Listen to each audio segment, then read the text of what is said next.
मेरे YouTube channel astro Naresh पर आपका स्वागत है। नमस्कार, मैं हूं नरेश कुमार। सबसे पहले उन दर्शकों का धन्यवाद जिन्होंने पेज को सब्सक्राइब किया है, पेज के वीडियोस को शेयर कर रहे हैं, लाइक कर रहे हैं और कमेंट बॉक्स में हमें अपनी राय भी भेज रहे हैं। बात करेंगे अक्टूबर महीने के राशिफल की और आज बात होगी मिथुन राशि के जातकों की। मिथुन राशि के जातकों के लिए अक्टूबर का महीना कर्म के लिहाज से, यानी कि जॉब, प्रोफेशन, कारोबार के लिहाज से, आय के लिहाज से, उनकी सेहत के लिहाज से, रिलेशनशिप के लिहाज से और स्टडीज़ के लिहाज से कैसा रहेगा, इस पर बात करेंगे।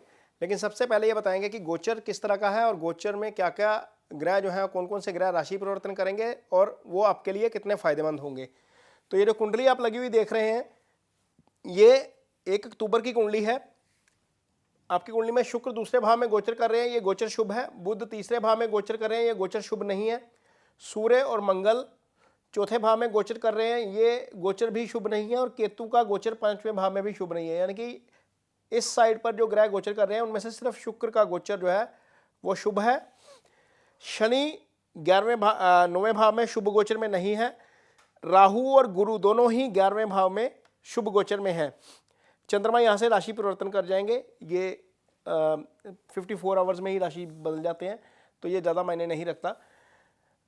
अब यहाँ पर सबसे पहला जो ग्रह परिवर्तन करेगा राशि, वो शुक्र करेगा। 1 अक्टूबर को शाम को ही ये आपकी कुंडली में तीसरे भाव में आ जाएगा। ये गोचर भी शुभ रहेगा। यदि हम यहाँ पर इसको देखते हैं तो ये गोचर भी शुभ रहेगा। और उसी रात यानी कि 1 अक्टूबर की रात ही बुध का राशि परिवर्तन होगा और बुध यहाँ पर चौथे भाव में आ जाएंगे, ये शुभ गोचर में हो जाएंगे। यानी कि पहली तारीख को ही शुक्र और बुध आप दोनों आपके लिए शुभ गोचर में आ जाएंगे, 1 अक्टूबर के दिन ही। और इसके बाद मंगल का राशि परिवर्तन होगा। मंगल आपकी कुंडली में पंचम गोचर करना शुरू कर देंगे यहाँ पर, और ये यहाँ पर भी शुभ गोचर में नहीं थे, यहाँ पर भी शुभ गोचर में नहीं रहेंगे। मंगल का गोचर तीसरे, छठे, 11वें भाव में अच्छा होता है। और इसके बाद सूर्य का राशि परिवर्तन होगा 17 अक्टूबर को, ये यहाँ पर आ जाएंगे पंचम भाव में। तो ये भाव जो है वो 3 पाप ग्रहों के प्रभाव में आ जाएगा। यहाँ पर ये शुभ गोचर में नहीं रहेंगे। इसका आपके ऊपर क्या असर पड़ेगा इस पूरे गोचर का, इस पर चर्चा करते हैं। तो सबसे पहले तो कर्म, यानी कि आपका जॉब, आपकी नौकरी, आपका प्रोफेशन, कारोबार, उसकी स्थिति क्या रहेगी। तो इस भाव के स्वामी गुरु बनते हैं आपके लिए। गुरु लगन से 11वें भाव में गोचर कर रहे हैं, यानी कि चंद्रमा से 11वें भाव में गोचर कर रहे हैं। और इस भाव के स्वामी का, कर्म भाव के स्वामी का आय भाव में आ जाना और राहु के साथ आ जाना। राहु जिस ग्रह के साथ होते हैं उस ग्रह के फलों में वृद्धि कर देते हैं, जिस भाव में होते हैं उस भाव के फल करते हैं। तो निश्चित तौर पर आय में वृद्धि ही बनती है यहाँ पर। और जब तक गुरु राहु यहाँ पर रहेंगे आय में वृद्धि करते रहेंगे। इस भाव का स्वामी जो खर्चे वाला भाव है वो तीसरे भाव में चला गया, उसके ऊपर भी गुरु की दृष्टि है। तो निश्चित तौर पर खर्चे भी लगातार रहेंगे, लेकिन खर्चे पॉजिटिव साइड के ऊपर ही रहेंगे, नेगेटिव साइड पे खर्चा नहीं जाएगा आपका। ये चीज़ जो है वो श्योर हो गई है कि आपको खर्चे बहुत ज़्यादा नेगेटिव नहीं आएंगे। ऑब्वियसली फेस्टिवल सीजन आएगा आगे, तो आपके खर्चे पॉजिटिव साइड पे ज़्यादा रहेंगे। लगन के स्वामी यानी कि राशि के स्वामी बुध का पहली तारीख को शुभ स्थिति में आ जाना और कर्म स्थान को देखना भी एक तरीके से बताता है कि आपका मन जो है वो काम में लगा रहेगा। आप कारोबार जो है आप में उसमें वृद्धि होगी और कारोबार में ही आप रमे रहेंगे। चाहे आप काम कर रहे हैं, चाहे आप जॉब कर रहे हैं, कोई असाइनमेंट्स आ रही हैं, नहीं, उसमें आपका टाइम ज़्यादा बीतेगा अक्टूबर महीने के दौरान। अगर देखते हैं रिलेशनशिप की स्थिति क्या है, तो सप्तम भाव जहाँ से हम शादी का विचार करते हैं, इस भाव के स्वामी गुरु बनते हैं और वो गुरु राहु केतु एक्सिस में है। हालांकि 11वें भाव में गए हैं, ये वृद्धि का ही भाव होता है। अपने से पंचम में 1, 2, 3, 4, 5 अपने से पंचम में गोचर कर रहे हैं। लेकिन यहाँ पर केतु और मंगल दोनों की दृष्टि पड़ना और सूर्य की भी दृष्टि पड़ जाना, यानी कि सप्तम का स्वामी 1, 2, 3, 4 पाप ग्रहों के प्रभाव में आ गया। इसका मतलब यह है कि कोई ना कोई ऐसी सिचुएशन पैदा हो सकती है कपल्स के मध्य, जो मिथुन राशि के जातक हैं वहाँ पर कोई ना कोई कन्फ्लिक्ट वाली सिचुएशन जो है वो पैदा हो सकती है, क्योंकि मार्स और केतु दोनों ही ऐसे ग्रह हैं जिनका काम झगड़ा करवाना होता है। ये सेपरेशन नहीं करवाते, झगड़ा जरूर करवाते हैं। तो इस चीज़ को अवॉइड करने के लिए कोशिश करिए कि यदि कोई ऐसी सिचुएशन आए तो उसको अवॉइड करने की कोशिश करिए। यदि हम सिचुएशन को अवॉइड कर देंगे तो चीज़ें ठीक होंगी, क्योंकि ये जो भाव है इस भाव के ऊपर कोई पाप प्रभाव नहीं आ रहा। सिर्फ एक राहु को छोड़ दें तो कोई भी दूसरा पाप ग्रह इसको नहीं देख पा रहा। ना ही शनि देख पा रहा है, ना ही मंगल देख पा रहा है, ना ही केतु देख पा रहा है, ना ही सूर्य देख पा रहा है। यानी कि 5 में से 4 पाप ग्रहों चार पाप ग्रह जो है वो सप्तम को नहीं देख पा रही, और एक से ज़्यादा, दो से ज़्यादा पाप ग्रह यदि किसी भाव को देखते हैं तो भाव के सिग्निफिकेंस प्रभावित होते हैं, यानी कि उसके फल प्रभावित होते हैं। इसका मतलब यह है कि सप्तम सिर्फ पीड़ित है, सप्तमेश पीड़ित नहीं है उतना। शादी का कारक ग्रह शुक्र जो है वो गुरु के प्रभाव में है, राहु के प्रभाव में है हालांकि, लेकिन उसके ऊपर भी कोई बहुत ज़्यादा पाप प्रभाव ज़्यादा नहीं है। शनि भी देख रहे हैं, राहु देख रहे हैं, दो ग्रह देख रहे हैं, लेकिन गुरु ने स्थिति बैलेंस की हुई है, लिहाजा बहुत ज़्यादा लंबे चौड़े कन्फ्लिक्ट वाली स्थिति नहीं आने वाली है। लेकिन यदि कोई ऐसी स्थिति आती है तो कोशिश करिए कि सिचुएशन को अवॉइड करिए और जो चीज़ें हैं वो सामान्य रहेंगी, कोई बहुत ज़्यादा दिक्कत नहीं आएगी। आगे बात करेंगे जो लोग मैरिड नहीं हैं, पंचम भाव है जहाँ से रिलेशनशिप का विचार होता है, निश्चल प्रेम वहीं से देखा जाता है। सूर्य, केतु और मंगल, सूर्य खैर 17 को आएंगे यहाँ पर, लेकिन इस भाव के स्वामी चूंकि शुभ गोचर में है, शुक्र है इस भाव के स्वामी, रोमांस के कारक भी शुक्र होते हैं, तो निश्चित तौर पर मिथुन राशि के जातकों को अपने पार्टनर के साथ अच्छा समय बिताने का मौका मिल सकता है।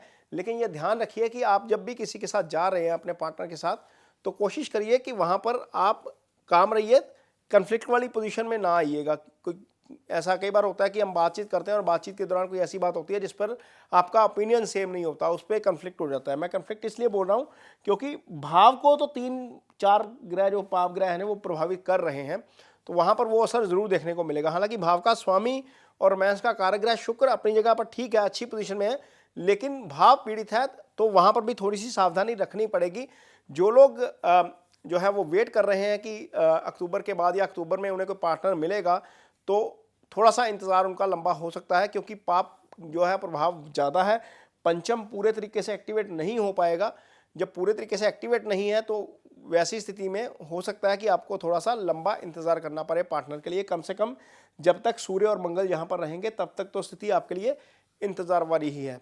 तो मंगल नॉर्मली 45 दिन रहते हैं एक राशि में, और सूर्य 30 दिन के बाद राशि परिवर्तन करते हैं। 1 महीने का समय ये होता है, तो आपको थोड़ा सा इंतज़ार करना पड़ेगा। आगे बात करेंगे हेल्थ की। हेल्थ कैसी रहेगी? छठा भाव जो है वो रोग ऋण शत्रु का भाव होता है।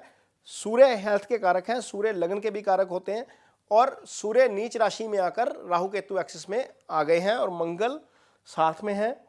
हालांकि गुरु का थोड़ा प्रभाव है, लेकिन फिर भी हम मानेंगे कि सूर्य ज़्यादा कमज़ोर हुए हैं यहाँ पर आकर। हालांकि काल पुरुष की कुंडली में यदि हम देखेंगे तो ये पंचम राशि यहाँ पर सूर्य की अपनी राशि आती है, जहाँ पर सूर्य अपनी राशि में हो जाते हैं। लेकिन इसके बावजूद चूंकि राहु केतु एक्सिस में है, चूंकि मंगल के साथ हैं, चूंकि पाप प्रभाव में है, इसलिए आपको अपनी सेहत का खास ध्यान रखना होगा, और ख़ास तौर पर खान पीन के मामले में थोड़ा सा पर्टिकुलर होना पड़ेगा, क्योंकि यदि खान पीन का ध्यान नहीं रखेंगे तो चीज़ें थोड़ी सी गड़बड़ हो सकती हैं। खासतौर पर स्टमक से रिलेटेड इशू आपको देखने को मिल सकते हैं। सीजनल डिजीज़ जो कि एलर्जी टाइप हो सकता है किसी को, ये चीज़ें थोड़ी सी हो सकती हैं। जो बीमारी आपकी बॉडी पैदा नहीं करती, मीन्स कुछ बीमारियां होती हैं जो आपकी बॉडी पैदा करती है, कुछ बीमारियां होती हैं जो हम एनवायरनमेंट से लेते हैं। एलर्जी हो सकती है, स्टमक का डिसऑर्डर हो सकता है, वो तभी होगा जब आप बाहर से कोई उल्टा पुल्टा खा लेंगे, ग्रहण करेंगे, तब उससे वो बीमारी होती है। तो इन चीज़ों का थोड़ा सा ध्यान रखना पड़ेगा, क्योंकि केतु जो है वो सूर्य के साथ है और केतु इन्फेक्शंस का कारक ग्रह है। तो ये थोड़ा सा ध्यान रखना पड़ेगा। 1 महीना सेहत को लेकर, खान पीन को लेकर पर्टिकुलर रहिए, और अपनी लाइफस्टाइल जो है वो थोड़ा सा पर्टिकुलर ही रखिए, थोड़ा सा इम्प्रूव रखिए उसको। आगे बात करेंगे स्टूडेंट्स के लिए समय कैसा रहेगा। बुध चूंकि राशि के स्वामी हैं, बुध एजुकेशन के कारक ग्रह हैं, बुध चौथे भाव में पड़े हैं जहाँ से एजुकेशन आती है। गुरु पंचम को देख रहे हैं, पंचम भाव से हायर स्टडीज आता है। उन स्टूडेंट्स के लिए समय अच्छा है जिनकी स्टडीज़ +2 तक है।